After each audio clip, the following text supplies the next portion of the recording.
और यूपी सरकार के आदेश के बाद धार्मिक स्थलों से लाउड स्पीकर हटाने का काम चल रहा है।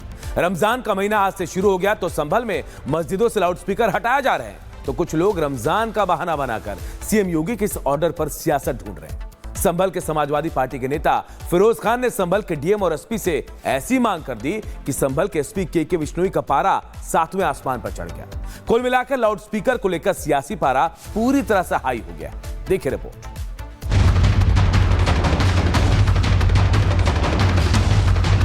ये सब माइकी हमने उतार दी है, न रहेगा बांस न बजेगी बांसुरी।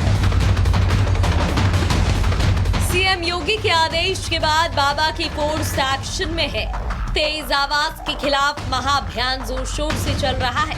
पूर्व से लेकर पश्चिम तक, संभल से लेकर सहारनपुर तक और बरेली से लेकर बिजनौर तक सभी धार्मिक स्थलों से लाउड स्पीकर उतारा जा रहा है, जिससे प्रदेश के भाईजान परेशान हैं। सीएम योगी के ऑर्डर और उनकी फोर्स के एक्शन पर रमजान का बहाना बनाकर राजनीति कर रहे हैं।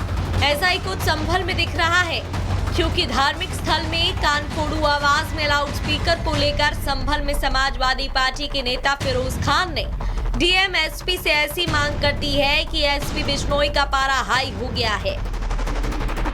जिलाधिकारी महोदय को भी, कप्तान साहब को भी 4 दिन पहले ही पत्र लिख दिया था, और तो उन्होंने थोड़ा सा ये कहा है कि माननीय न्यायालय का आदेश है, भाई माइक उतर गए तो फिर लगे कैसे ये। उसमें यह हो सकता है, मैंने सिर्फ इतना अनुरोध किया कि रोज़ा खोलने का वक्त हो गया, इतनी इजाज़त। ये कितनी देर की बात है? 30 सेकंड की।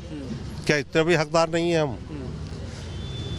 रोज़ा रखने की, रात को जगा के उसको कि सहरी का वक्त हो गया, आप सहरी कर लीजिए। विभिन्न संगठनों द्वारा मांग उठाई गई कि उनको कुछ समय के लिए लाउड स्पीकर है वो पूर्व की तरीके से चलाने का अनुमति दिया जाए, लेकिन ये स्पष्ट किया जाता है कि शासन द्वारा दिए गए दिशा निर्देश और माननीय न्यायालयों द्वारा दिए गए दिशा निर्देश है, उन सबको अक्षरशः ग्राउंड पे फॉलो करवाने का काम पुलिस एवं प्रशासन का है। पुलिस द्वारा इसमें सभी पुजारियों एवं मुतवलियों को हिदायत दी गई है कि वो किसी प्रकार से इस तरीके के जो दिशा निर्देश है इनका वायलेशन ना करें। अब ये भी जान लीजिए कि आखिर सपा नेता फिरोज खान ने संभल प्रशासन से मांग क्या की है। फिरोज खान ने संभल में रमजान के मौके पर दिन में कम से कम 2 बार लाउड स्पीकर से अजान कराने की इजाजत मांगी है। फिरोज खान ने दलील दी है कि जब शिवरात्रि और होली में डीजे बजते हैं तो रमजान में डीजे क्यों नहीं बज सकते। मुसलमानों को भी रमजान में मस्जिदों पर लाउड स्पीकर लगाने की इजाजत दी जाए। वैसे लाउड स्पीकर पर रमजान के नाम पर सियासत करने वाले फिरोज खान अकेले नहीं है। संभल प्रशासन को चिट्ठी एआईएमआईएम की तरफ से भी लिखी गई।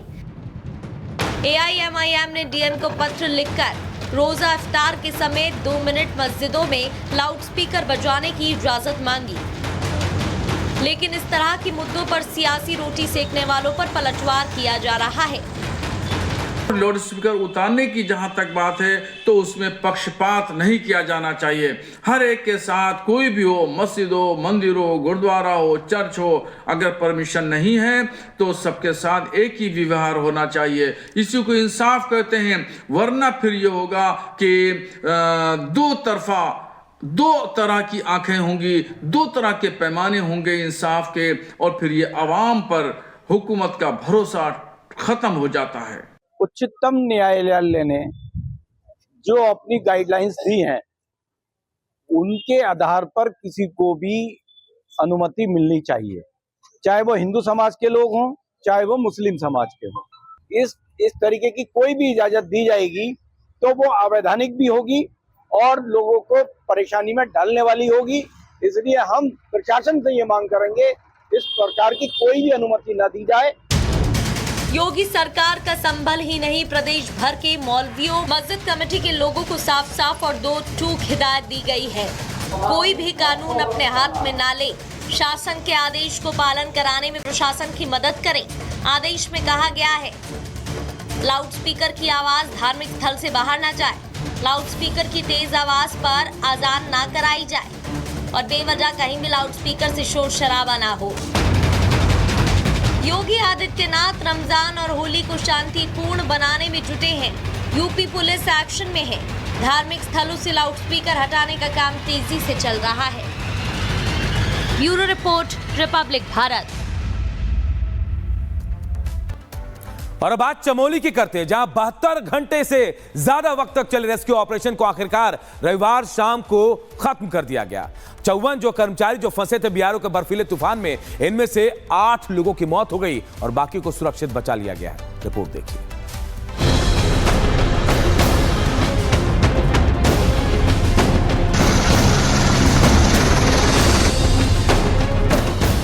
उत्तराखंड के चमोली में एवलांच हादसे के बाद मजदूरों की जान बचाने के लिए चलाए जा रहे ऑपरेशन को आखिरकार पूरा कर लिया गया। हादसे का शिकार 54 लोगों में से जहां 46 की जान बचाने में बचाव दल कामयाब रहे, तो वहीं 8 मजदूरों की हादसे में जान चली गई। उत्तराखंड के चमोली के माड़ा गांव में जो एवलांच की बड़ी घटना सामने आई थी, जिसमें 54 मजदूर फंस गए थे, फिलहाल वो ऑपरेशन जिंदगी अब पूरी हो चुकी है। हाँ, 8 मजदूरों ने दम तोड़ दिया, लेकिन अभी 46 मजदूर जिनका इलाज अभी लगातार जारी है। ऑपरेशन को सफल बनाने में सबसे बड़ी भूमिका रही इंडियन आर्मी के जवानों की। सामने आप जूम करके हम आपको दिखा रहे हैं तस्वीरें। देखिए, इंडियन आर्मी के वो जवान जो लगातार देखिए अपनी मुस्तैदी दिखाए। इस पूरे ऑपरेशन में उनकी भूमिका काफी अहम रही।